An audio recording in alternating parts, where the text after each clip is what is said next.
genuinely inconvenient skeletons and the folk memories surrounding the possible survival of the original tribes of the Nephilim into our era. Right. Now, let me just point something out here. That there's no such thing as the survival of Nephilim past the flood. It's not biblical. Right. The last of them died in the flood, full stop. They didn't return. They never will in any way, shape, or form. But there is something to this, in my view. What happened is, at the Tower of Babel event, people were dispersed throughout the world, right? So they took with them what was then commonly known in shared history. But then as time progressed, then each culture embellished this or that point, and then it becomes what we call myth and legend. So I do think that I'm not a humorist, but I do think that there is something to a lot of these ancient tales. But I definitely draw the line at the flood in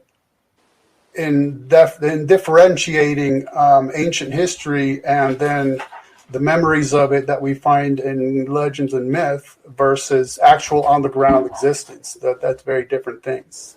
Yeah, it is interesting how a lot of those, other religions, they have that kind of pagan thing going on, which obviously by definition they're pagan, but specifically like the Greeks, it's all, would be like, we would classify it as like, angelic beings or whatever. It's like, obviously they're myth, but I think that does make a lot of sense relating it back to the spread and, memory of the original Nephilim, if they were angels. I mean, or angel hybrids. I know there's debate about that. I'm on the opinion now that they were, but there's definitely been a lot of debate about it.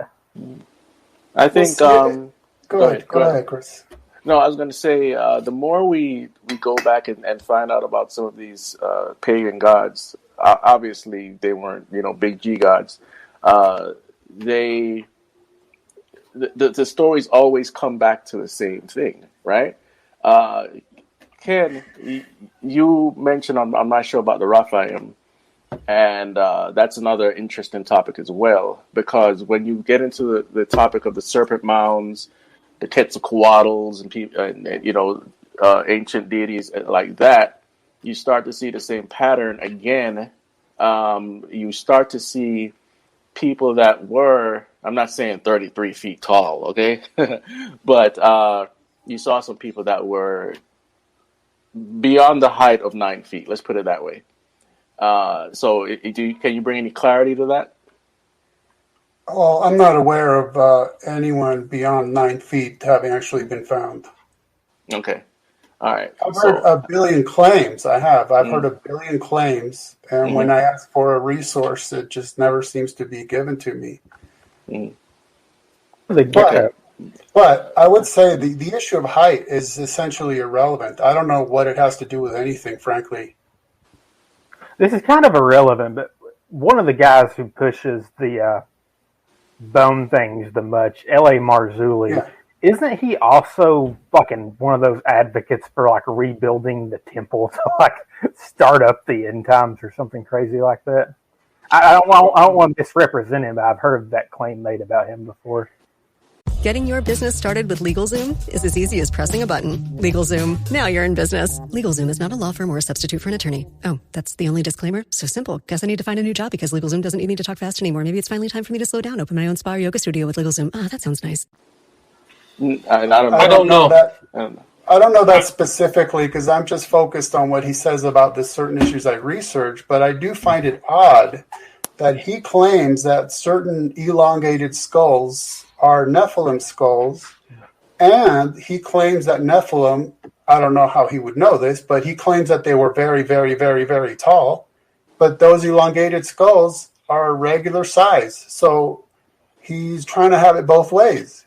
He wants to claim that they're quote-unquote giants, whatever that means, and also that he has their skulls, but their skulls are regular size.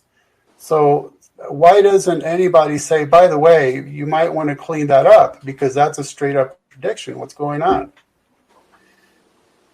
Yeah, I've heard that he had a claim over some kind of artifact that turned out to not be what he said it was. Like, I think it was some kind of. I know what that artifact was. Yeah, me too. It was a very small, like the size of your hand, a very small thing that looked like some kind of demonic fairy, honestly, with little tiny bat wings and stuff like that. And I mean, the thing is, it was presented to Marzulli. He checked it out. He had a few people research it. He had it X-rayed, and then he ended up putting out a DVD explaining how it was just a hoax. That's all it was. Yeah, it was a hoax. So I mean, at least he exposed himself. You know what I mean?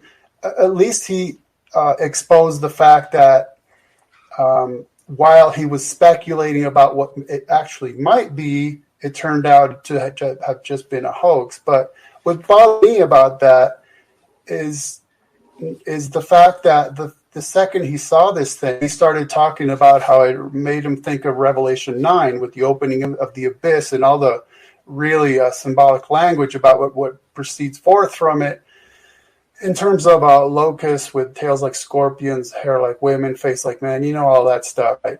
And I'm thinking that creature you're talking about has nothing to do with anything that's described in Revelation 9. None of it looks like that whatsoever. Yeah, so that makes me think more of like a. That's what bothers me is making something about nothing, right? Making much ado about nothing. I got to tie this into biblical prophecy because that's my shtick. Well, to me, that elicits the question, which goes back to the title of this talk, which is the shadow over Scripture. Right. What is all of this emphasis on this taking away from other written tenets in Scripture? Because for me, that's what it is. It's a distraction and a time waste, and also a kind of inactivity. It's not like your feet are hitting the floor and doing what's in Scripture. Do you guys agree with that, or? Yeah, it's the same thing as millennialism. It's like a hyper modern form of millennialism, because like all throughout church history, I mean, you've always seen millennialism. I mean, I don't want to say always, past a certain date. And it's always been, related to, various heretical groups that want to openly destroy the church to open, to, in their eyes, start some kind of new millennium. I kind of think that's what this stuff is, but just, since we're in the post-Star Trek era, it kind of utilizes a lot of that. And that's actually the best example of it, is taking that symbolic language about the, the things coming up from the abyss and saying that they look, kind of like a monster, which, yeah, the words say that, but, Ken's correct. It's super symbolic.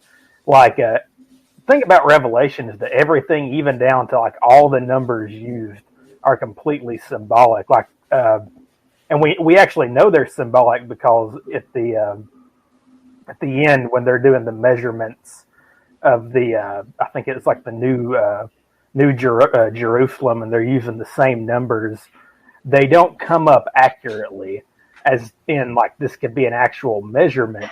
But if you understand that the numbers represent certain things and that those things tie into what the New Jerusalem is going to be, like, for instance, 1,000 is always, it repeats as the number of completion. It just shows you that like everything in Revelation is symbolic.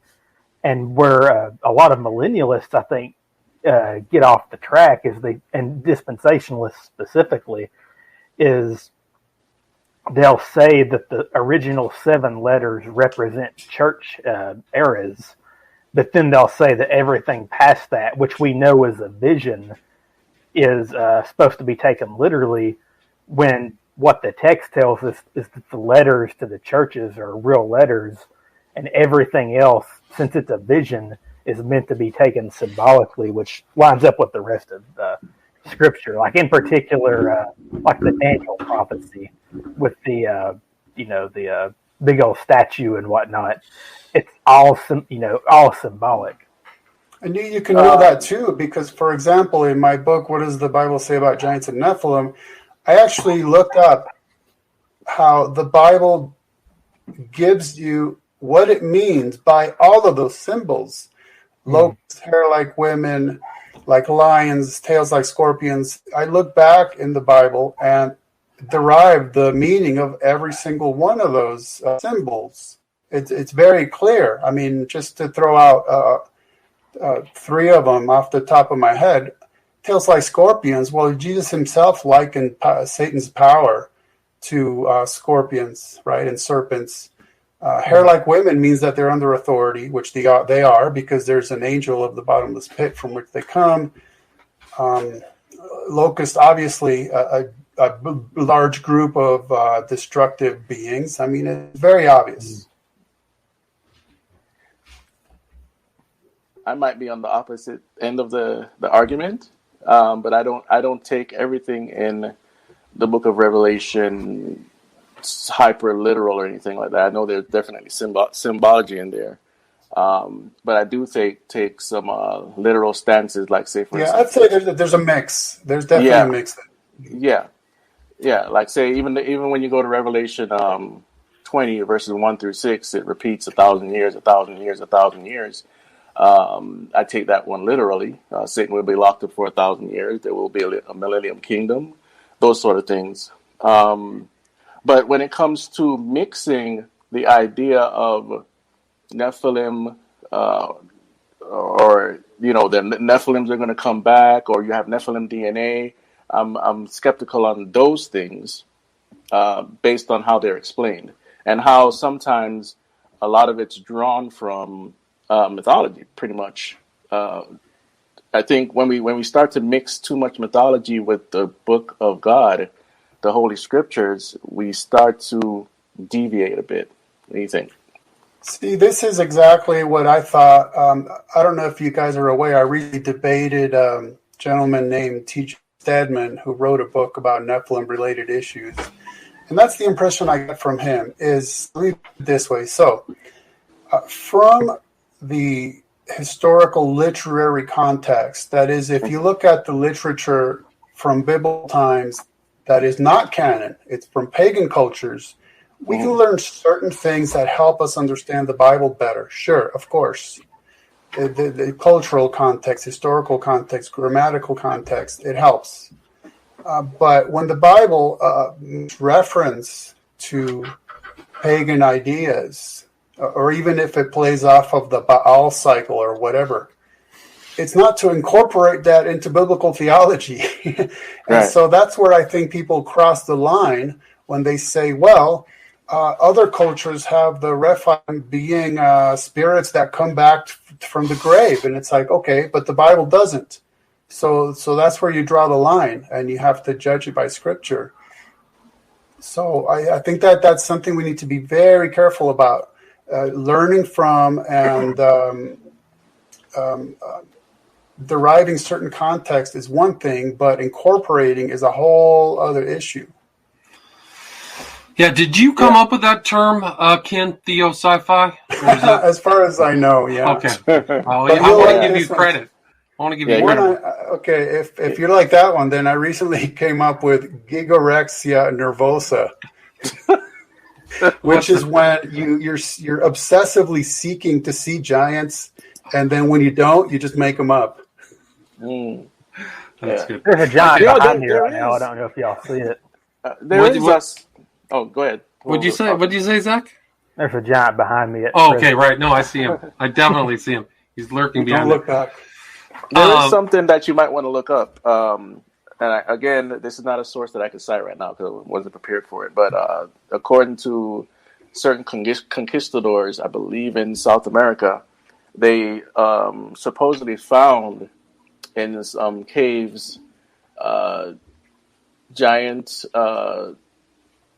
skulls and whatnot. The skulls are big enough for them to put their rapier swords through.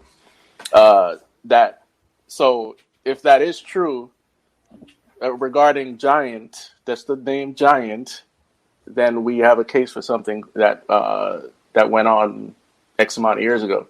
Well, there is a reference in the historical guide. It's Bernal Diaz's Conquest of New Spain when Hernan Cortez was talking to, oh God, what was his name? What was the chief Aztec's name? It wasn't Cuauhtémoc. It was Montezuma or Moctezuma.